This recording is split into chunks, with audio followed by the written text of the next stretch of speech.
This is the Awful Announcing Podcast. Here's your host, Brandon Contes.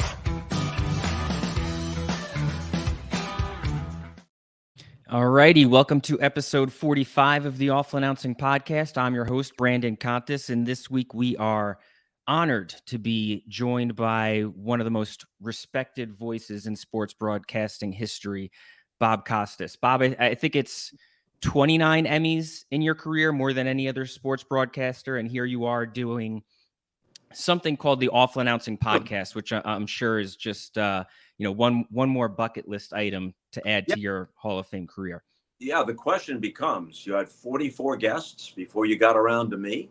Yeah, well, I figured you wanted to get the try to work some of the kinks out before. Before I want to make sure you're in a groove before we engage here.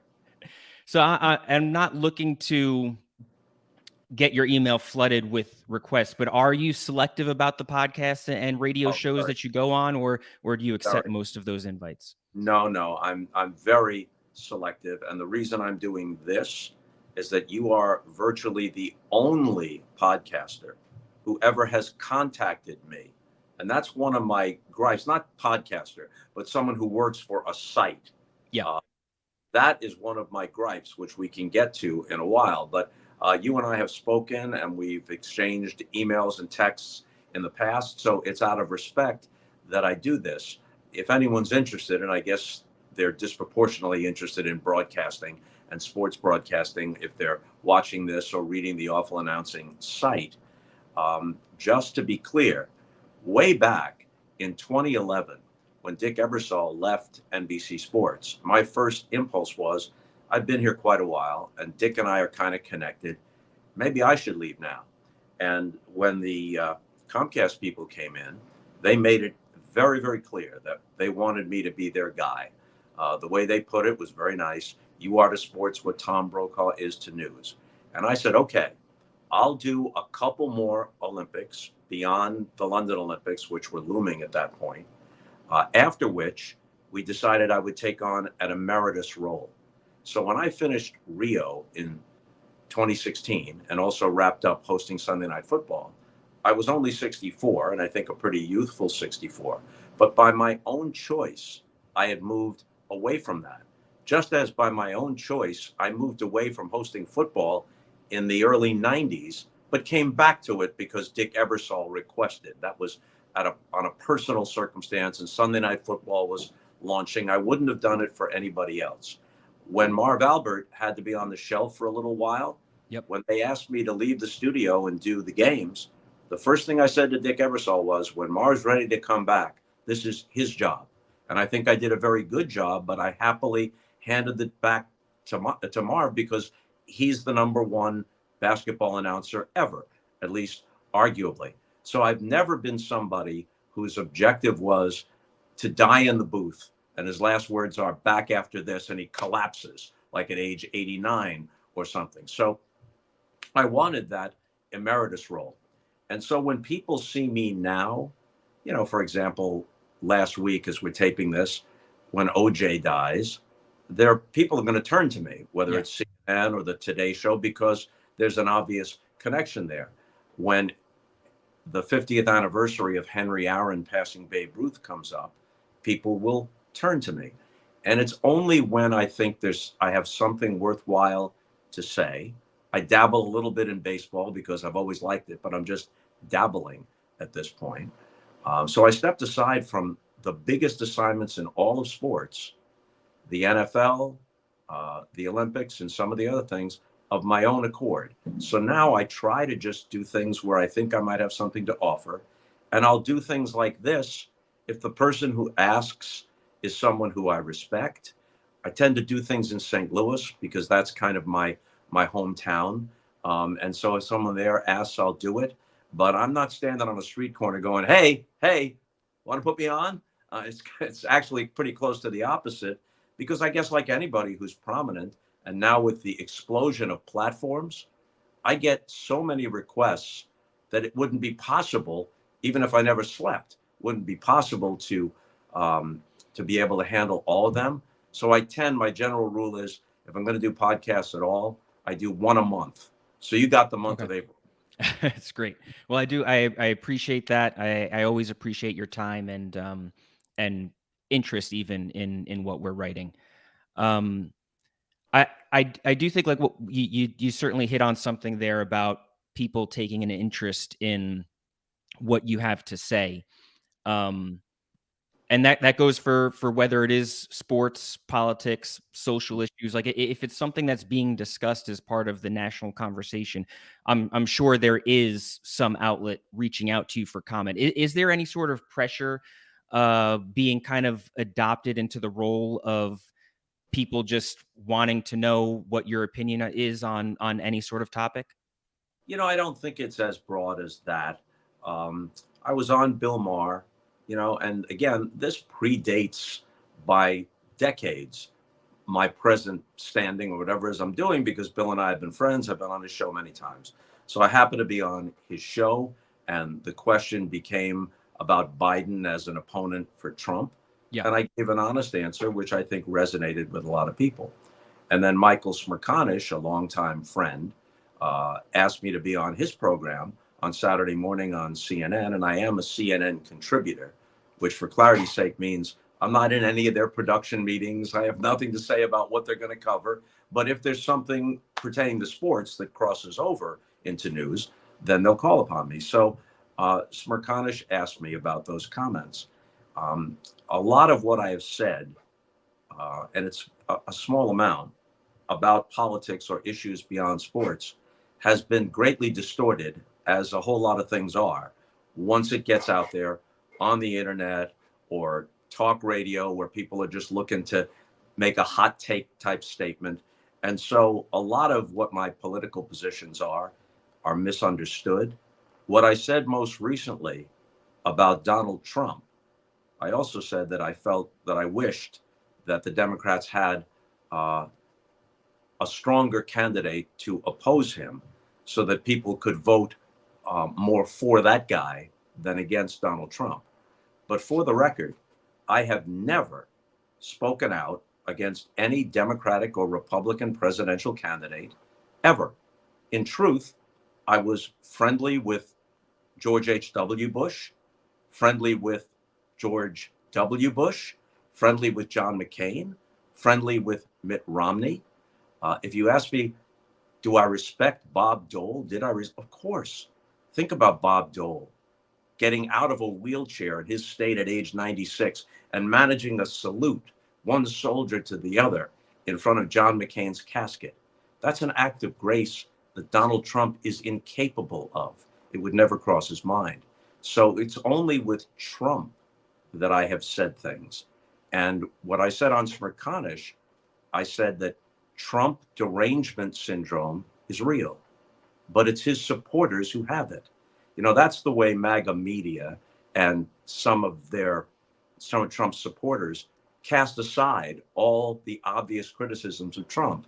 It's, well, that person has Trump derangement syndrome, or that person is a far leftist. It's a way not to consider. These are stupid tropes. That's just a way not to consider what's actually been said.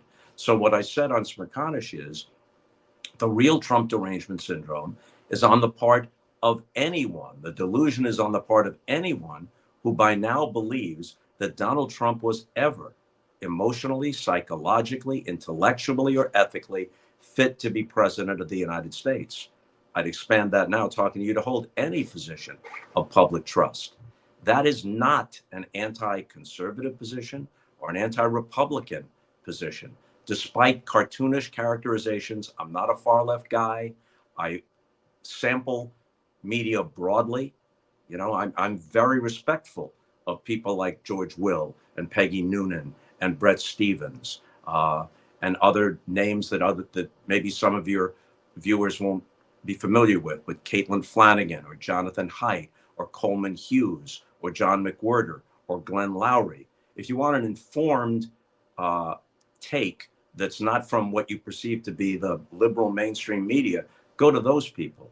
Don't go to the propaganda platforms on cable news and on talk radio and some parts of the internet. So the problem for me is not basic republicanism or conservatism. The problem is Donald Trump.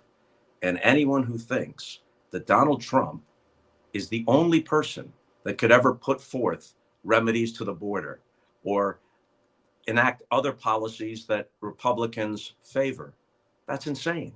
It's also insane to think that Joe Biden is the only person that could possibly put forth Democratic Democratic policies that most Democratic voters would find appealing. This is a choice that most Americans wish they didn't have, but those who are big Trump supporters are deluded on several levels, one of which is that, oh, yeah, his personality may rub people the wrong way, but look at all these things he did. First of all, there's a big difference between personality and character. Does Trump have an obnoxious, abrasive, graceless personality? Sure. But he also has abhorrent character. And that's a factor here. It's what led him to not only lie constantly, but to put out the big lie, which he still insists upon, despite the fact that it's been refuted over and over about the 2020 election. Such a person should be nowhere near the Oval Office. And if such a person were the Democratic candidate, if the Democratic Party were under the delusion that such a person should be president, then I would criticize that situation and their delusion. So that's where I'm coming from. And to conclude this already lengthy treatise here, when issues outside sports have crossed over into sports, I've been very careful about that. At the Olympics, you can't avoid some of it. But a lot of the things that I've said over time, Brandon, are things that I would think conservatives would embrace. I've always criticized and when possible asked questions of the IOC about their troubling affinity for authoritarian regimes. I was on the whole sports washing thing, whether it was FIFA or now Live Golf or the IOC. I talked about that a lot. In the Olympics, when Saudi Arabia came in some years ago, I forget which Olympics it was, I noted that they had X number of people in their delegation, but not a single woman. This at a time when the IOC's objective was to get to 50-50. So I think my thing is not to come from a left wing or right wing perspective. It's to come from what I believe is a principled common sense perspective. And the one thing that was most distorted and kind of began this caricature of me was the gun thing in 2012. And I'll let you jump in here because I need to catch my breath because I've gone on so long. Go ahead. Well, I think so.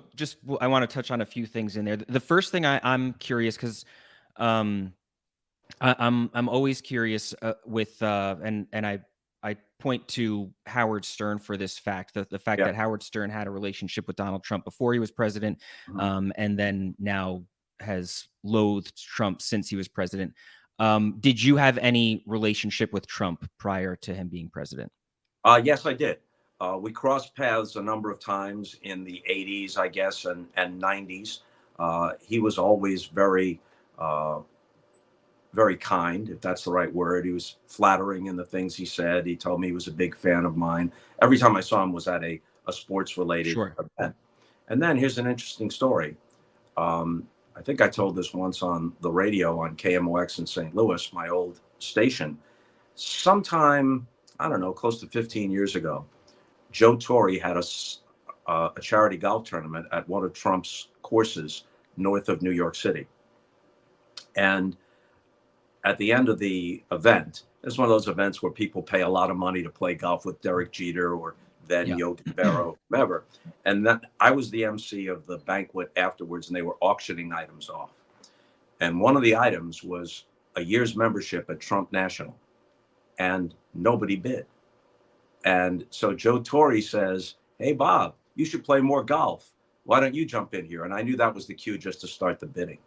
So I said, "Okay, 10 grand. Now, you knew that was a low bid, given what it costs to really join. But nobody bid. It was crickets after that. And so it looked like I'd bought it. And Trump was in the back of the room, and Trump said, "Oh, no. For my friend Bob Costas, it's a lifetime membership." Now, at this point, Trump is just the host of The Celebrity Apprentice. He's just kind of a tabloid figure around New York. Not necessarily the kind of guy I'd pal around with, but it's harmless, right? So I went to his course with friends probably a half dozen times in the ensuing year. And the first time I went there, I walked in the clubhouse and there was a locker on a gold plate with my name over on a gold plate over the locker with my name on it, in between Bill Clinton and Tom Brady. And they treated me royally. All of his courses and properties are immaculate. They're, it's very nice to play. And one time I was playing on a Sunday afternoon with my son Keith, and here comes a cart across the fairway, breaking every rule. But as he gets closer, I realize he can break any rule he wants. It's his course. It's Trump with a photographer. And Trump says, Bob, you and I are the only two people keeping NBC afloat. The Apprentice is number one, and Sunday Night Football is number two. And I say, well, Donald, I think Sunday Night Football would do fine without me, but congratulations on The Apprentice. I later checked, and, this is the least of his falsehoods. This is just an exaggeration and, general Trump BS. But at that point, The Apprentice was right on the cusp of the top 10. It certainly wasn't number one. And Sunday Night Football was number one, but who cares? Big deal. So he had his photographer take a picture and et cetera, et cetera. Okay, so it's all fine. From the moment he descended the escalator in 2015, I knew this man was not fit to be president of the United States. A lot of people say, oh, never Trumpers, as if they had a closed mind about him. Like, oh, they just hated him from the start. Anyone who saw him descend that escalator and said, this guy isn't fit to be president, has been proven right 1,000 times over. So I've never set foot at that country club again. I've never had anything to do with anything Trump related. I have no idea what they did with my clubs. Do you know if that gold plate is still there? I would suspect it's not, but I don't really have that much curiosity about it. So had I crossed paths with Trump? Yeah. And until he entered politics, by the way, and his first utterance was a racist lie or a racist trope about Barack Obama's birth certificate.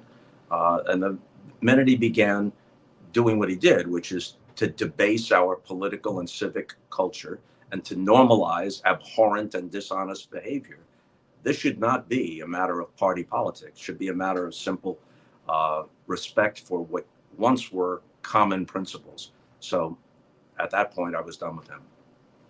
And then you also touched on covering the Olympics. Do you miss covering the Olympics? And I will also ask, do you think the IOC misses you? I don't miss covering it, but that's because I did a dozen of them. Sure. And honestly felt that was enough. I could still do it. I was still capable of doing it. I think NBC made the right choice, the very best choice, to hire Mike Tirico to ultimately succeed me and to succeed Al on Sunday Night Football, because he's capable of both play-by-play and hosting. He's one of the most versatile and talented broadcasters of his generation. So ever since 2016, I have never watched the Olympics and said, oh, I wish I was there. If I was there, I would say this or that. I did a dozen of them. That's more than enough. I'm happy and proud that I was associated not only with the Olympics, but so many good broadcasts on NBC over the years, and a variety of broadcasts, many of them non-sports. But I thought that was the time to step aside.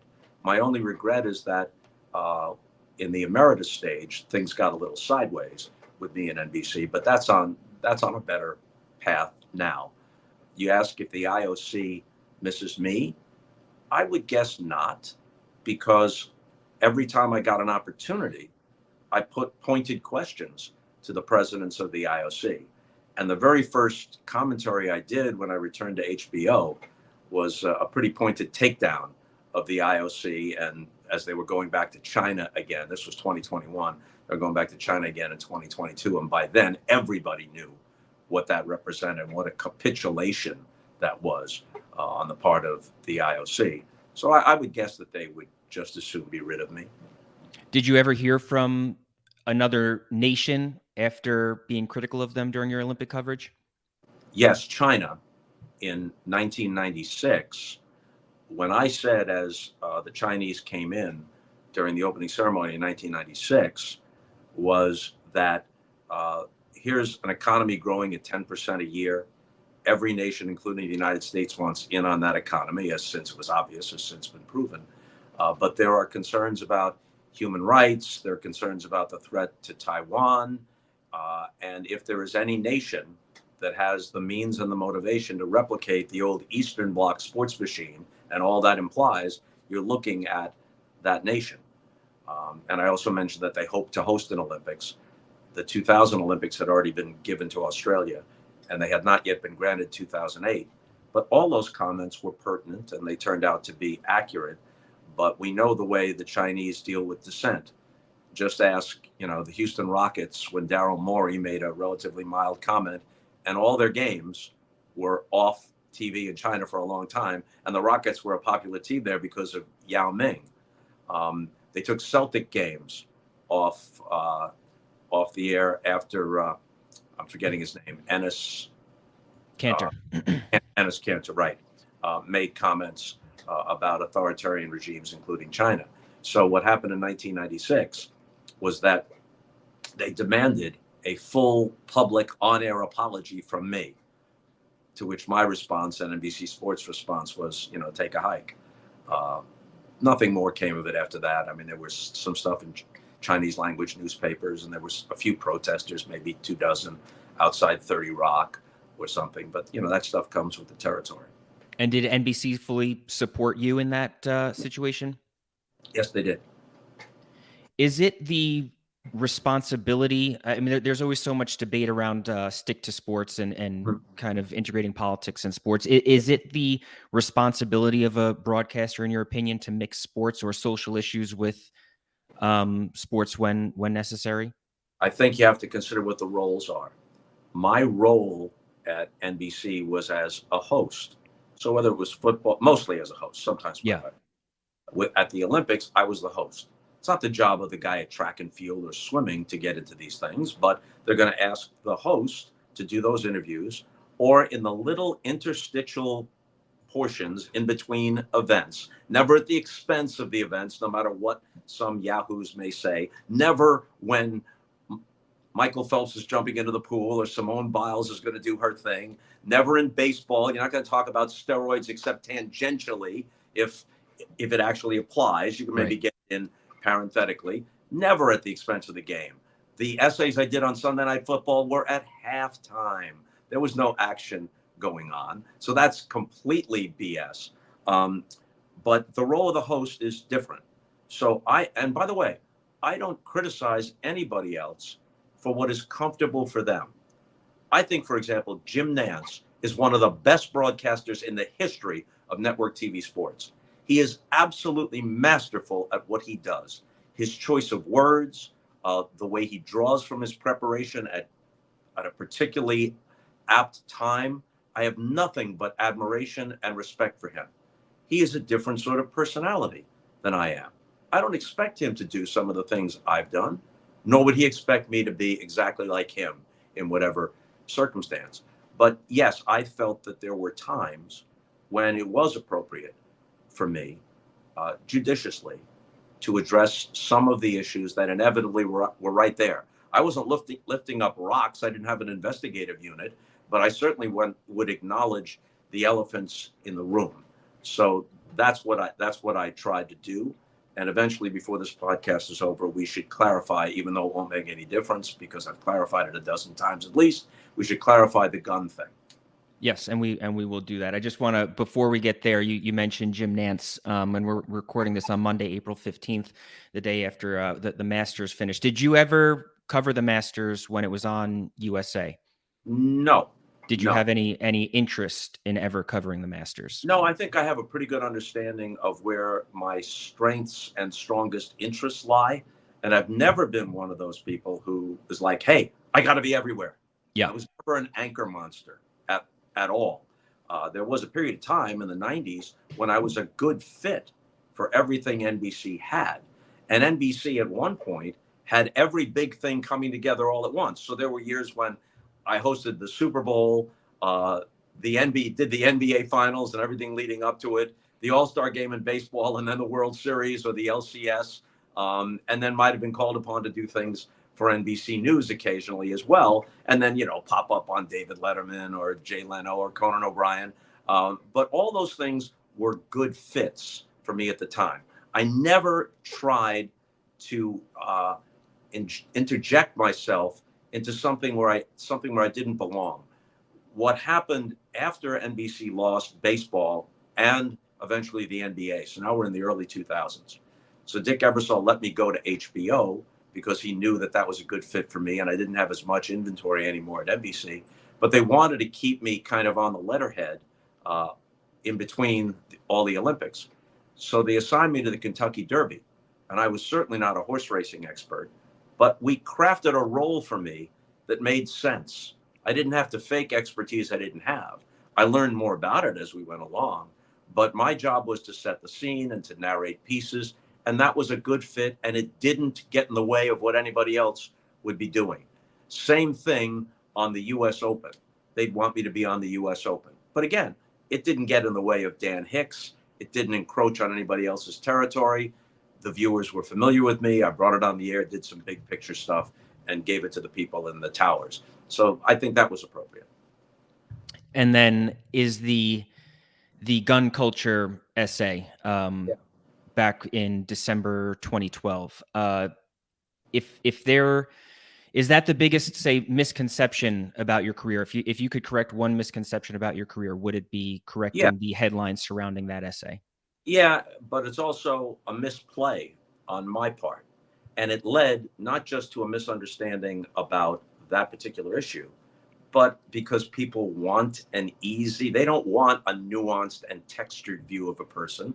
They want to be able to put the person in a cubbyhole, give them a little label, and then it's easier for them to make whatever argument they want to make or to plug that person in for whatever narrative fits. Believe it or not, I think the best comp for me would be someone like Bill Maher, who, full disclosure, he's a friend of mine.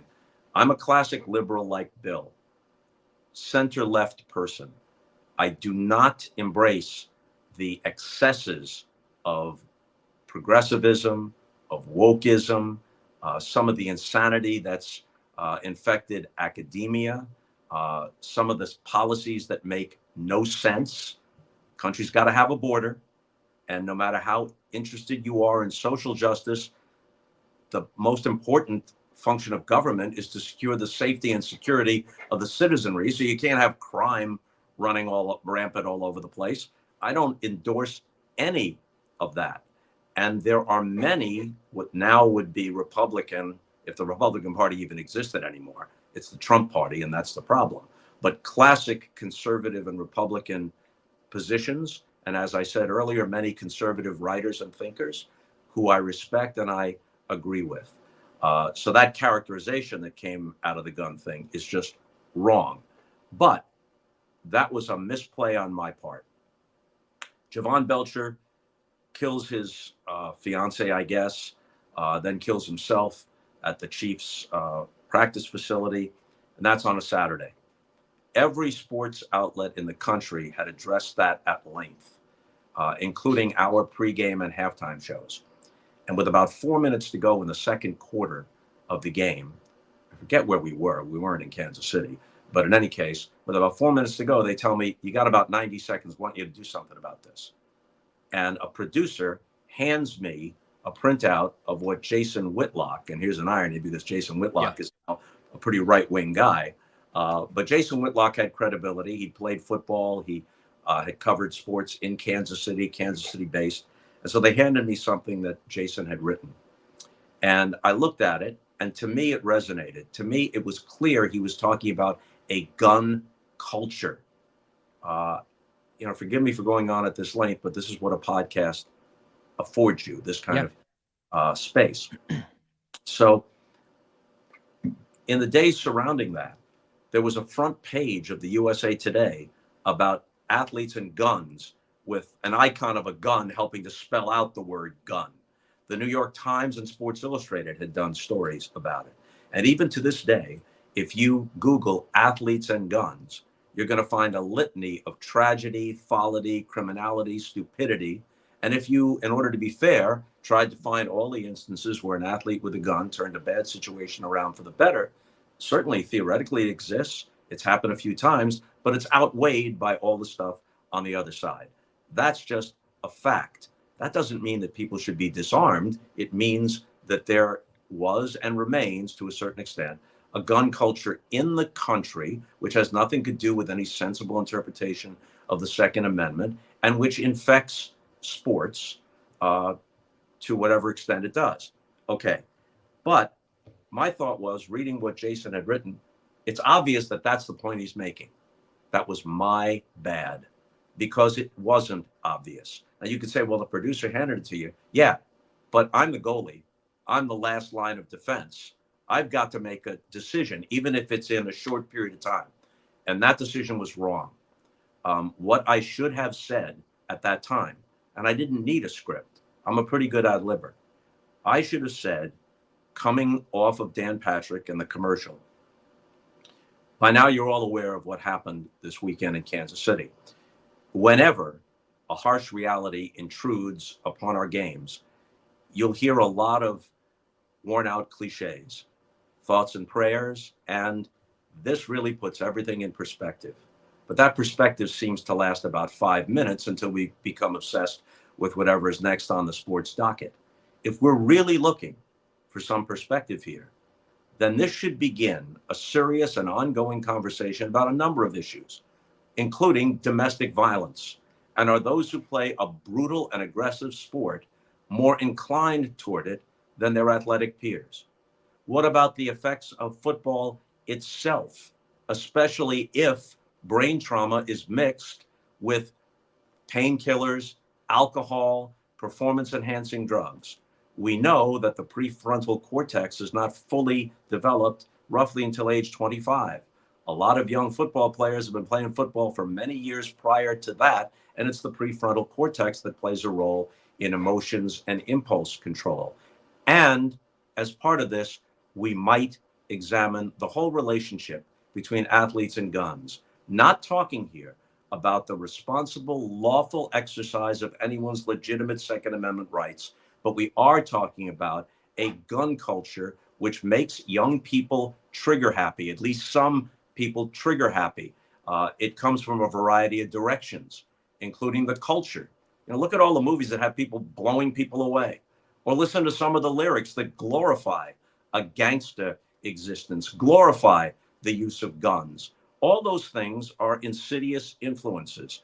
For the record, when I hear about a young mother, single mother, someone's breaking into her house, she blows the guy away, not only do I have no problem with that, I applaud it.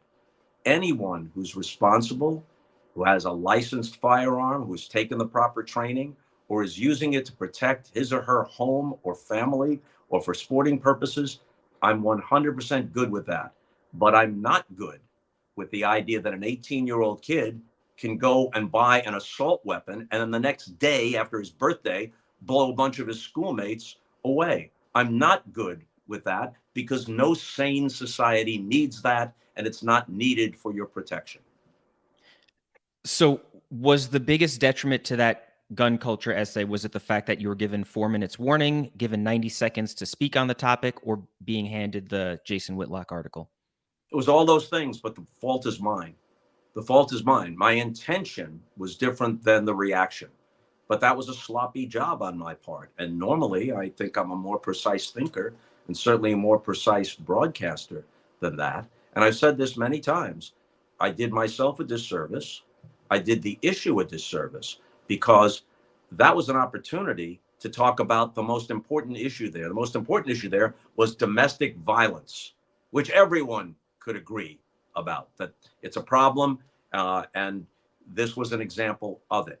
So not only did I misrepresent inadvertently my own feeling on an issue, but I missed an opportunity to shine a light in front of a very large audience on another issue, which was more pertinent in this case, which was domestic violence. So regardless of the peripheral factors, it's on me.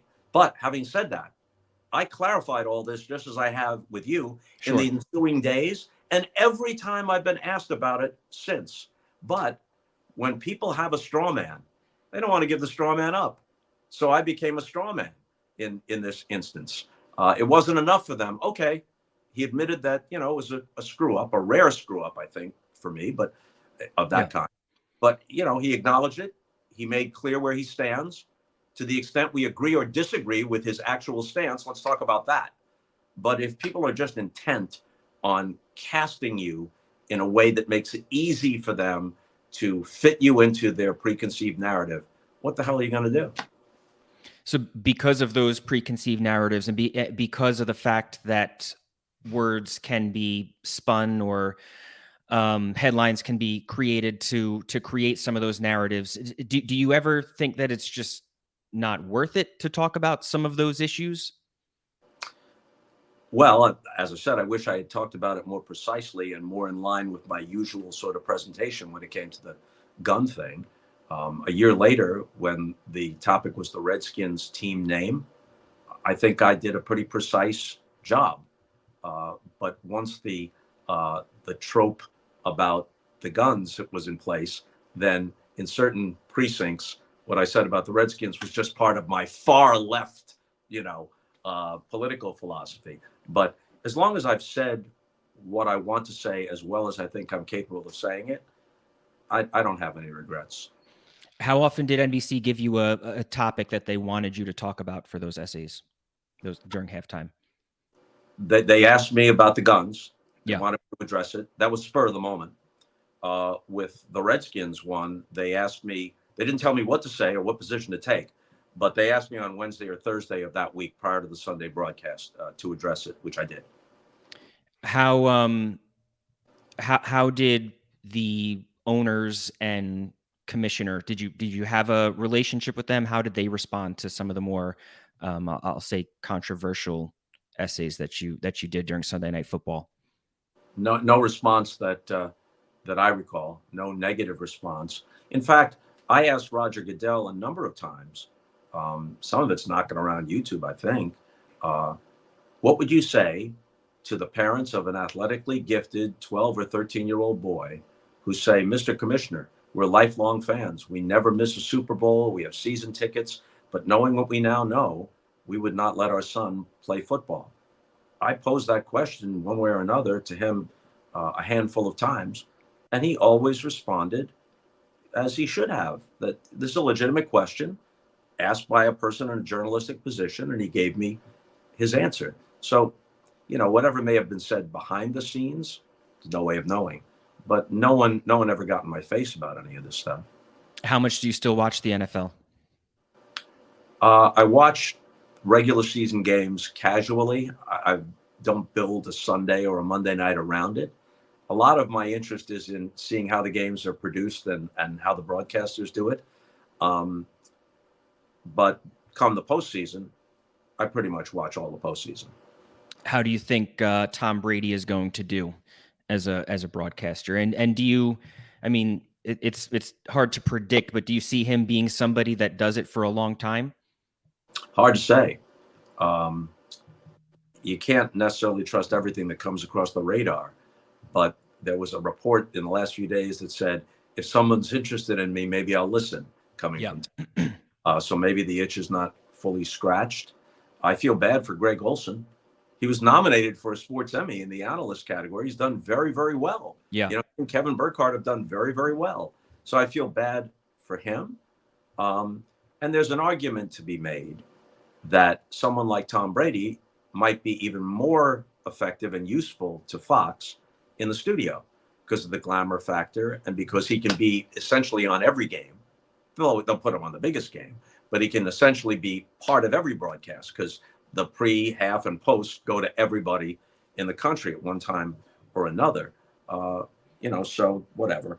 But it's just an example of what happens, and it's unseemly for me to complain too much because the circumstances of my life have been so fortunate.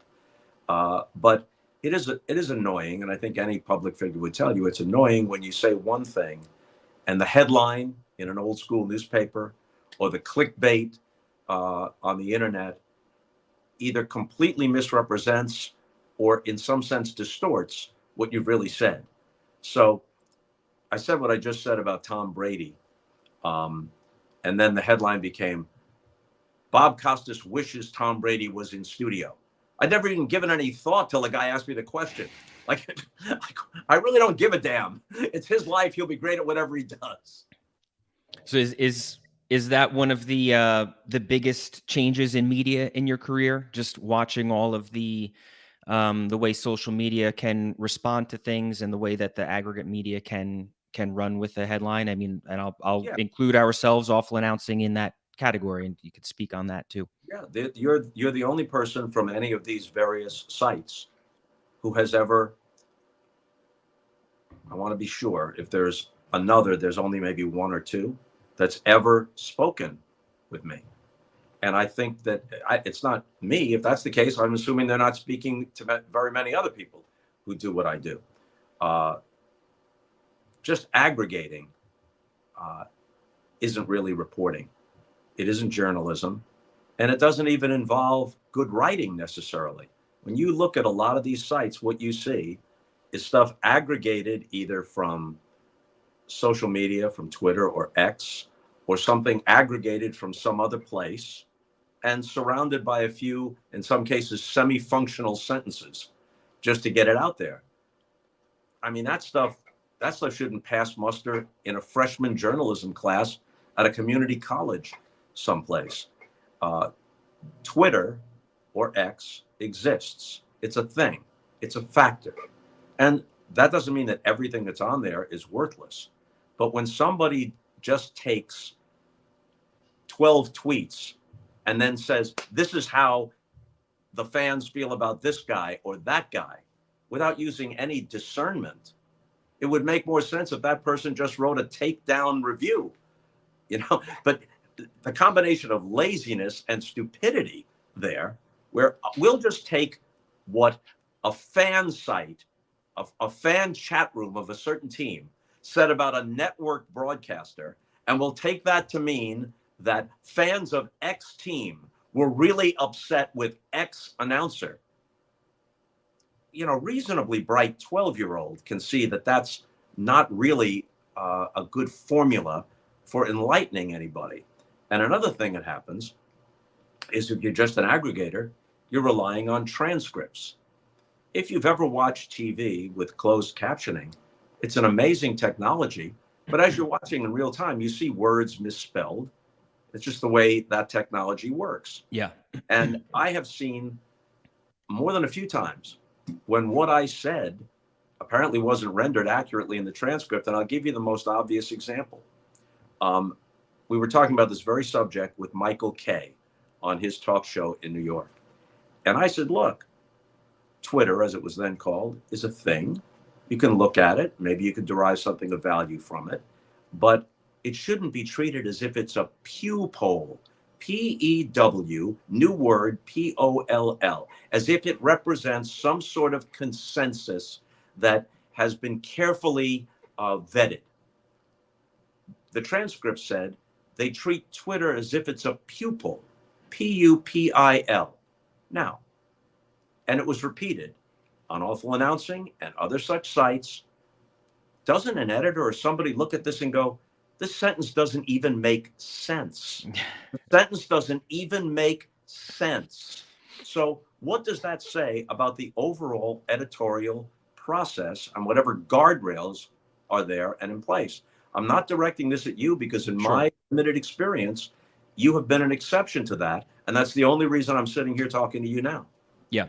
And I'll just say that because obviously I recognize that we are aggregate media, but I do think that there is a benefit of being, or there's some value in being a what you may have missed source for people. Yeah, I get that. And I think that's kind of what we strive to be. There's certainly times where articles or headlines might fall short of meeting great standards, but I think the goal is to be what you may have missed, and I think the goal is also it's to draw people in with the headline, but it's to make sure that they don't regret clicking on the article. I think if somebody sees a headline that's clicky, they click and then they regret after reading through it, there wasn't enough substance there, then I think that's always You a bad know, thing. there's also this aspect. Uh, Mainstream media, in its desperation, because it's been subsumed to a certain extent uh, by the internet and by other means of people accessing entertainment and information, they have capitulated to a certain extent to the general ethos of the internet. So you read a story in the St. Louis Post-Dispatch or the Chicago Tribune, and then come the comments. But if you had to write a letter to the editor, first of all, they're going to make sure that you exist, that Joe Jones on Sunnyside Lane exists, and he sent us this letter or this email. And they're not going to allow stuff that is just scurrilous. They're not going to allow somebody to say, I met so-and-so in Wichita, Kansas, and he insulted my sister and spit at me. They're not going to allow that, okay? But that could be comment number 27 under some article that a capable writer employed by a newspaper wrote, interviewing, whomever, following basic journalistic standards. Those basic standards don't apply on the web. They only apply to the extent that someone like Brandon Contes applies them on his own. The checks and balances are not in place, as whatever the weaknesses and flaws of mainstream media have been. They came a lot closer, generally speaking, to rendering a credible version of the truth than what you find certainly on social media and what you find in many portions of the internet. I know what I was thinking of here. Just before I came on with you yesterday, I checked to see what's the last thing about me on Awful Announcing, because I certainly don't see all of it. And it was something about the MLB Network was doing an installment of The Sounds of Baseball, which I normally host with Tom Brady, but in this case, it was about me. So Matt Vasgersian sat in, and it was a story about what's going to be contained in the show. And there was only one comment, which is fine. And the one comment was not scurrilous. This is what the comment was. Something to this effect. He hosted a few shows and did a couple of World Series in the 90s. Is he really that connected to baseball? Now, that's harmless. It doesn't matter. But in a better universe, someone would look at that and just say, you have this entirely wrong. He hosted or called a dozen LCSs, Right. hosted a bunch of World Series in the 80s, did 3 World Series in the 90s, has been at the MLB Network since its inception, was the first person on the air for them, has written about baseball, et cetera, et cetera. Now, if the guy had said, I think he sucks, that makes more sense than putting something out as a matter of fact. And it just sits there. Now, is it harmless? Yeah. But is it also indicative in a very small way, because it's not as toxic as a lot of stuff, but is it also indicative of kind of the lack of rigor about the truth and about context that is all over the place on the internet? Yeah, it's a small example of that. Yeah, you could have a negative opinion about somebody, but don't base it on falsehoods like that. Right. I know we're running short on time here. If we are, it's my fault. The one thing I do want to ask, I'm curious if you did, how many years did you do later for NBC? I did later for 6 years, from 88 through 94. And it's one of my biggest regrets that I left it when I did. I certainly couldn't still be doing it, but I could have done it for 10 or 12 years instead of 6. There was a lot on my plate at that time. My children were young. I was commuting very often between St. Louis and New York. And there was a lot of preparation. I love doing the show. And it's very gratifying that it has a new life now on YouTube and people seem to really appreciate it.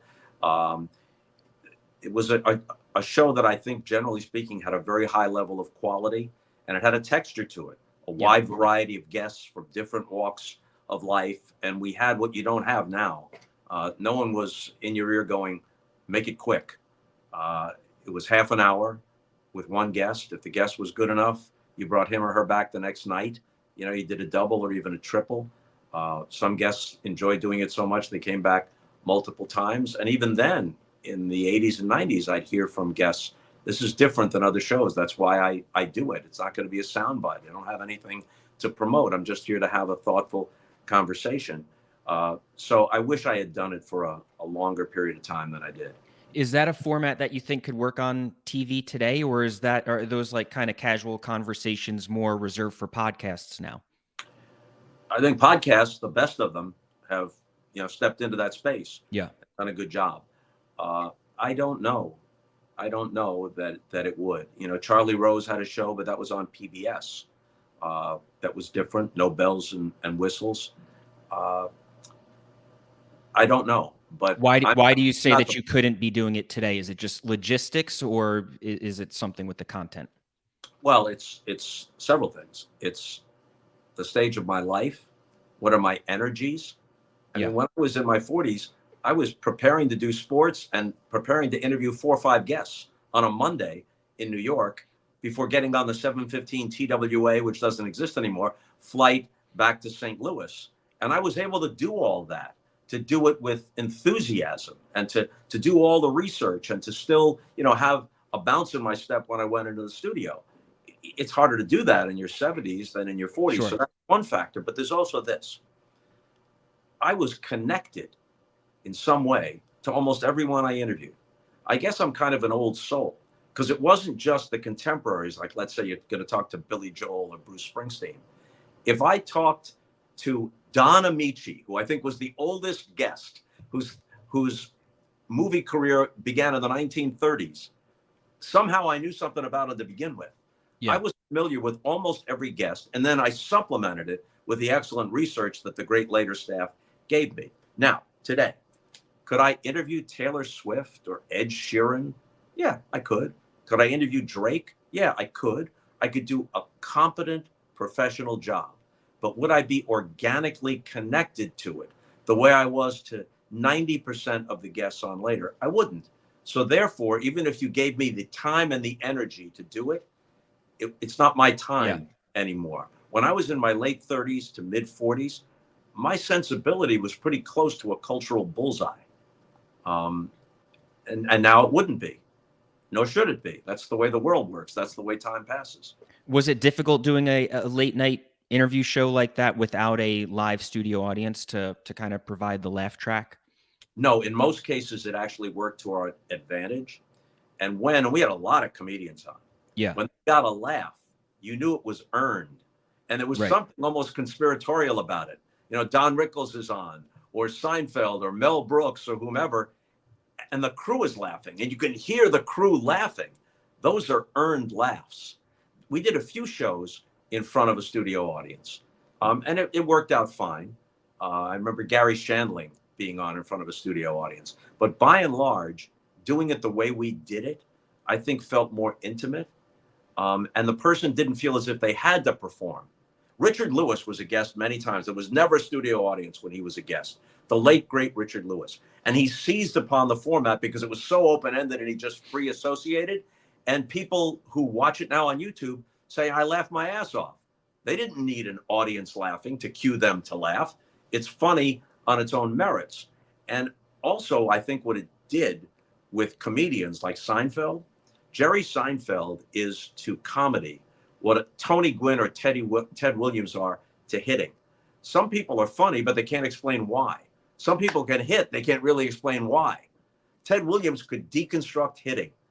So could Tony Gwynn. Jerry Seinfeld could deconstruct comedy down to the syllable. That's why this word has to go in front of that word. That's why this joke is better after that joke rather than before that joke. The whole thing, down to the syllables, he understood and could explain. It made him a great guest, but also a different guest for me than he was for Letterman or for Carson. And I think the audience, including his fans, appreciated that. And it was true of so many of our guests.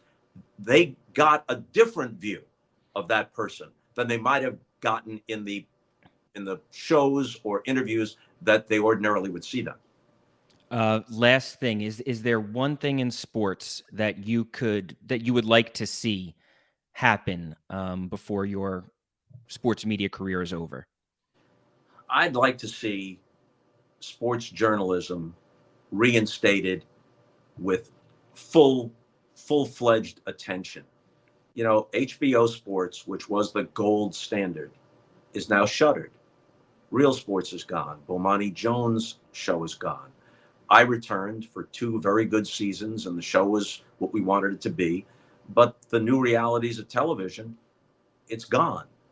Inside the NFL long since left HBO. And that was a football show I was happy to be part of because it took a different approach, and it was often a journalistic approach. Outside the Lines at E60 still exist at ESPN.